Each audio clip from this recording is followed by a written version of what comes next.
तर ऐन दिवाळीच्या तोंडावर डोंबिवलीमध्ये पाणी टंचाई निर्माण झालेली आहे। कैलासनगर शास्त्रीनगर परिसरात पाण्याची समस्या कायम आहे। पाण्यासाठी महिलांचा पालिकेच्या कार्यालयावर मोर्चा सुद्धा महिलांनी काढला।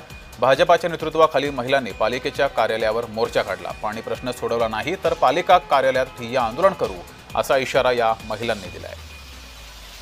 इथला आढावा घेतला आमचे प्रतिनिधी किशोर पगारे यांनी। पाहूया। साऊ सावंतचे चिरंजीव इथे स्वतः आलेले आहेत। सर, काय सांगाल ही समस्या घेऊन आले? नक्कीच आपल्या आता कैलासनगर, शास्त्रीनगर, सखाराम कॉम्प्लेक्स ह्या पूर्ण प्रभागामध्ये पाण्याचा खूपच त्रास होत होता। हे सगळा महिला वर्ग, तिकडचे नागरिक आपल्याकडे येऊन सारखे तक्रारी देत होते। तो आपण कळवत होतो अधिकाऱ्यांना, पण मध्ये त्याच्याकडे थोडंसं दुर्लक्ष झाल्यासारखं वाटत होतं। म्हणून आज आपण सगळ्या हे महिला वर्ग आणि एक छोटा मोर्चा काढल्यासारखं आम्ही इथे आलेलो आहोत। मूलभूत समस्यांकडे पाहता सत्ताधारी पक्षांनाच कधी कधी आंदोलन करावं लागतं, काय सांगा? खरी गोष्ट आहे।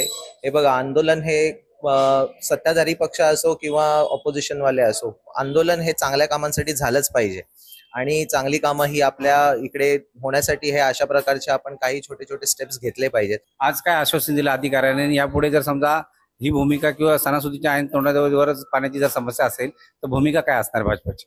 नाही, आता त्यांनी आपल्याला एकदम 100% आश्वासन दिलंय की आता सणासुदीच्या वेळेला नक्कीच पाण्याचा प्रॉब्लेम ते व्यवस्थित सॉर्ट करतील।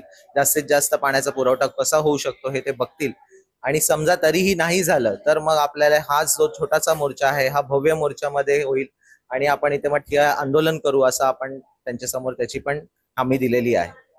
नक्कीच पाण्याची समस्या आहे ती जटिल झालेली आहे आणि या समस्येसाठी खास म्हणजे ह प्रभागाच्या तिथे आता नागरिकांनी येऊन इथे एक छोटासा मोर्चा काढलेला आहे।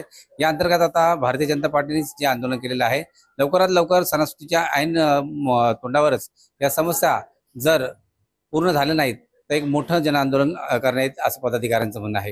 व्हिडिओ जर्नलिस्ट शंकर जाधव सह मी किशोर पगारे, जय महाराष्ट्र न्यूज, डोंबिवली।